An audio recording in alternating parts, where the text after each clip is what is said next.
प्रभु यीशु मसीह के पवित्र सामर्थ्य नाम में आप सबको जय मसीह की। आइए हम परमेश्वर के वचन को देखने के लिए निकाले लूका समाचार उसका 18 अध्याय और उसका 18 पद से 23 पद तक पढ़ेंगे। किसी सरदार ने उससे पूछा, हे उत्तम गुरु, अनंत जीवन का अधिकारी होने के लिए मैं क्या करूं?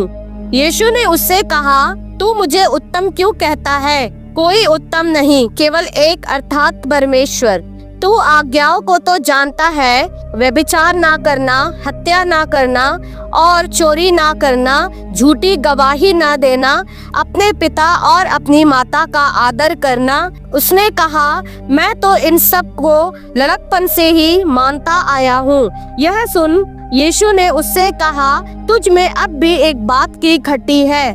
अपना सब कुछ बेचकर कंगालों को बांट दे और तुझे स्वर्ग में धन मिलेगा, और आकर मेरे पीछे हो ले। वह यह सुनकर बहुत उदास हुआ, क्योंकि वह बड़ा धनी था। यहाँ एक व्यक्ति के बारे में लिखा है और बताया गया है, किसी सरदार ने उससे पूछा, किससे? यीशु मसीह से। क्या पूछ रहा है? अनंत जीवन का अधिकारी होने के लिए मैं क्या करूं? प्रभु यीशु मसीह से वो पूछ रहा है, ये सरदार। और ये व्यक्ति यहूदी महासभा का सदस्य था और आराधनालय का एक अधिकारी था, ठीक है। और ये यीशु मसीह के पास आता है और पूछता है, अनंत जीवन पाने के लिए मैं क्या करूं? ठीक है। वो कहता है, उत्तम गुरु। यीशु ने क्या कहा? तू मुझे उत्तम क्यों कहता है? केवल एक ही उत्तम है। कौन है? परमेश्वर। प्रभु से कह रहा, तू आज्ञा को तो जानता है। क्या तू जानता है? व्यभिचार ना करना, हत्या ना करना, चोरी मत करना, किसी की झूठी गवाही मत देना, अपने पिता और अपनी माता का आदर करना। ये आज्ञा कौन सी थी?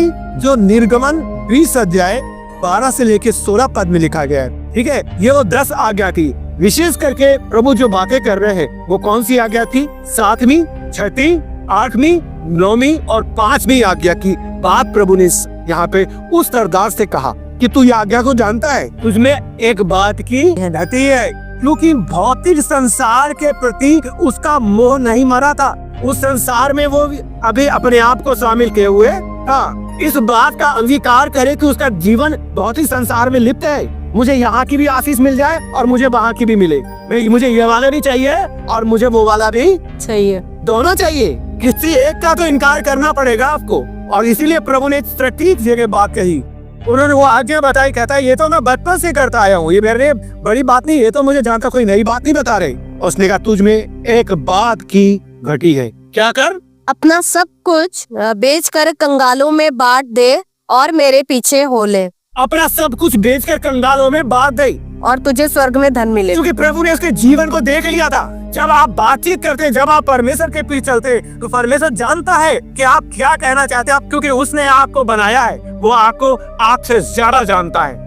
माता के घर में जब आपकी रचना हो रही थी, वो तब से आपको जानता है। उसने आपके बेडोल मादे को देखा है, वो जानता है। मनुष्य के मन में उत्पन्न होने वाले विचार, नतनएल को परमेश्वर ने दूर से ही पहचान लिया था, वो जानता है। और इसलिए उसने कहा, तुझ में एक बात की घटी है। क्योंकि वो उस संसार को छोड़ना नहीं चाह रहा था। यहाँ की भी चाहिए और वहाँ की भी चाहिए। उसने कहा, एक बात ये, अपना सब कुछ बेचकर कंगालों को दे दे और तुझे स्वर्ग में वो धन मिलेगा, और आके मेरे पीछे बोले। ठीक है, आप समझिए, यहाँ पर मैं आपका ध्यान लाना चाहता हूँ। कई बार लोग बड़े उदास हो जाते हैं चलते चलते प्रभु के पीछे। आप ये वाली बात मत कहिए। बड़ा उदास हुआ, उसके बाद वो कलीसिया में दिखाई नहीं दिया। उसके बाद इस बाइबल में उसका जिक्र ही नहीं आया। मैंने बहुत ढूंढा और आज तक मैं ढूंढ रहा हूँ, ये आदमी गया तो गया कहाँ चला गया? ये आज तक नहीं मिला। बड़ा ढूंढा, क्योंकि उस भौतिक संसार को वो छोड़ना नहीं चाहता था। वो यहाँ की भी आशीष चाहता था और वहाँ की भी। ये तो सब कुछ मेरे पास है, ये थोड़ा सा और मिल जाए, है ना?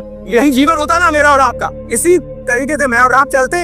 लिखा है, वो बड़ा उदास हुआ, चला गया, उदास हुआ। क्योंकि वो लेना जानता था, देना नहीं जानता था। क्योंकि वचन कहता, दो तो तुम्हें भी दिया जाएगा। हालेलुया।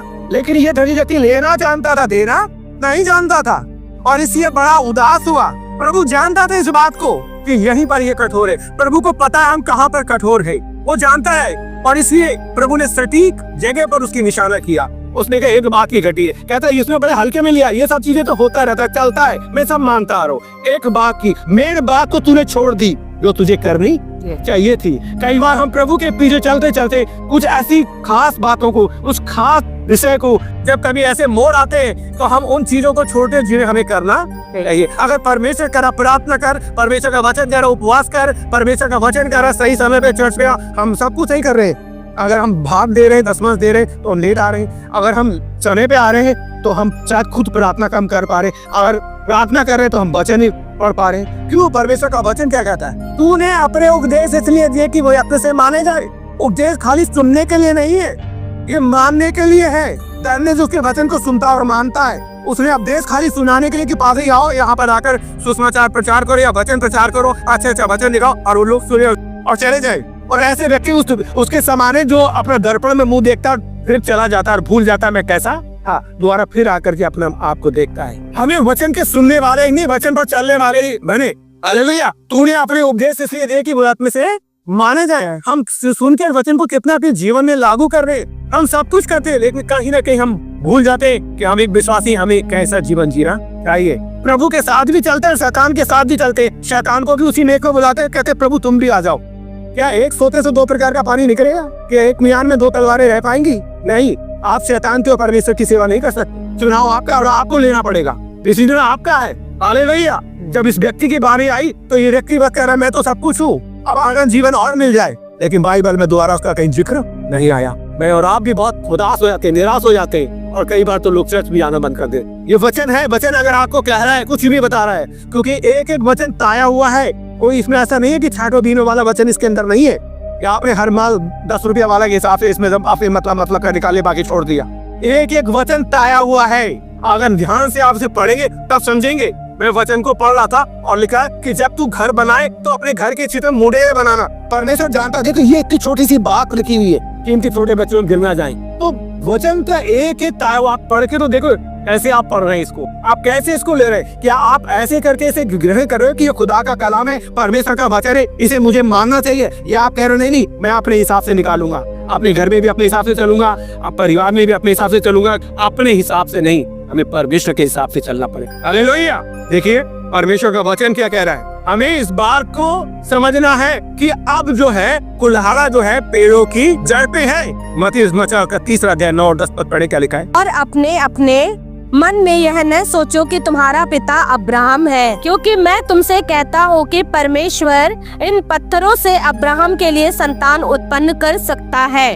अब कुल्हाड़ा पेड़ों की जड़ पर रखा हुआ है, इसलिए जो जो पेड़ अच्छा फल नहीं लाता वह काटा और आग में झोंका जाता है। ठीक है, इसका मतलब समय तेजी से निकल रहा है। हमें समझना है वचन को कैसे ग्रहण करना है कि अंत के समय में वचन भी उठा लिया जाएगा। अब कुल्हाड़ा है, समय निकला जा रहा है। परमेश्वर का वचन कह रहा है जिन बातों को छोड़ना है, जिन बातों को त्यागना है, जिन बातों को भूलना है, जिन बातों को अपने अंदर से निकालना, तो उन्हें निकालना है।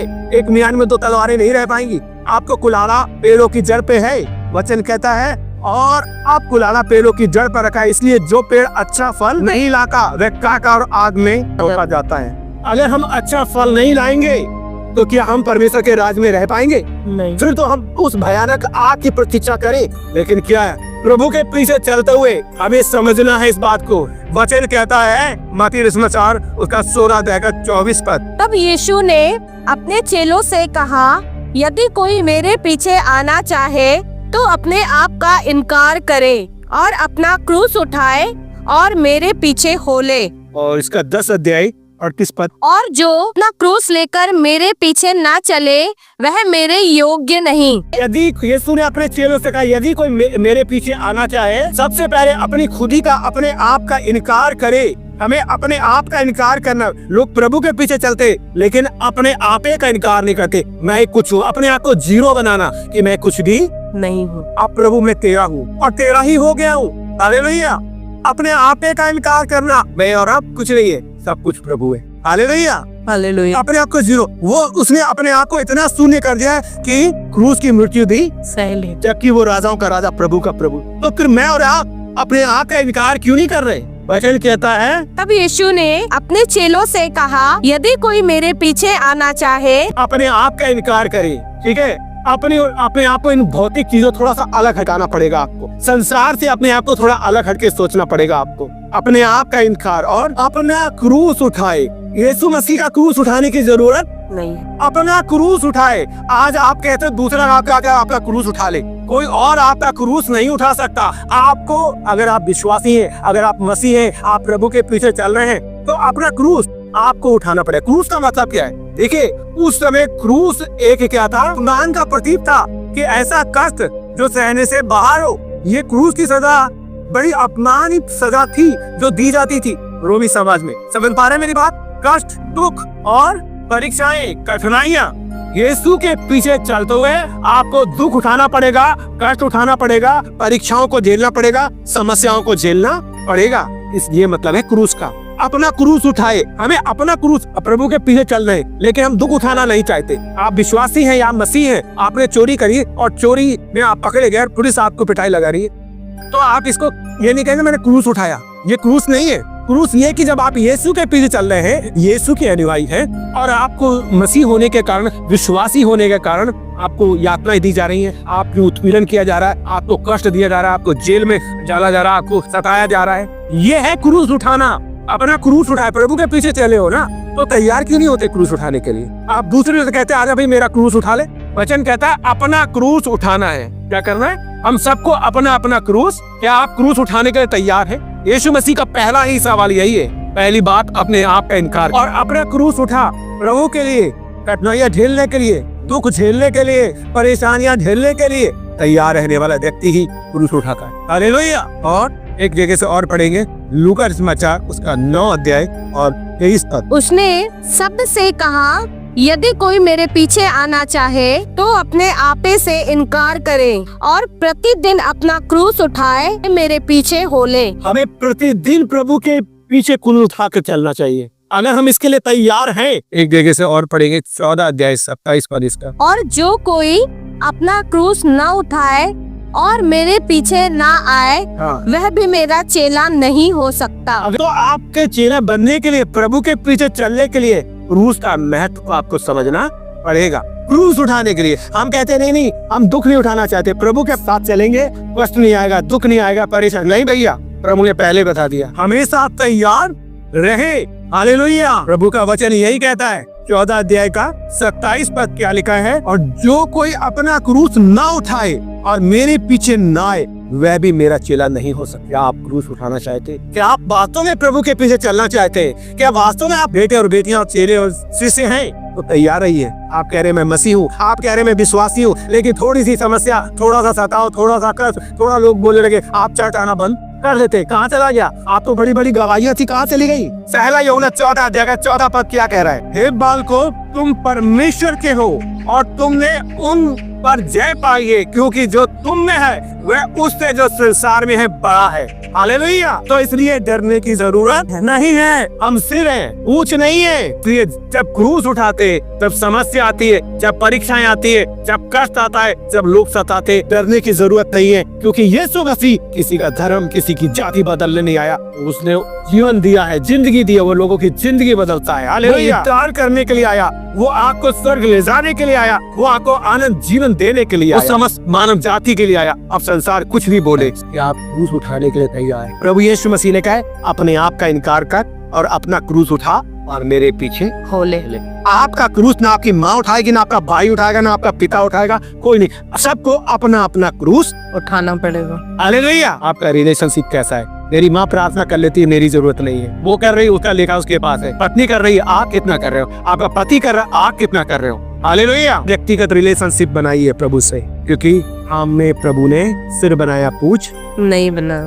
हालेलुया। जो पाप करता है वो डरे, जो पाप नहीं करता उसे डरने की जरूरत नहीं है। हालेलुया। हम प्रभु के लोग हैं, वो विजय के उत्सव में हमें लिए फिरता है। अपना क्रूस उठाओ, मेरे पीछे चलो। और जो अपने प्राण बचाता है वह उसे खोएगा, और जो मेरे कारण अपना प्राण खोता है वह उसे पाएगा। आमीन। और एक पहला यूहन्ना 4 का 4 पद। हे बालको, तुम परमेश्वर के हो और तुमने उस पर जय पाई है, क्योंकि जो तुम में है वह उससे जो इस संसार में है बड़ा है। आमीन। क्या आप क्रूस उठाने के लिए तैयार हैं? जय मसीह।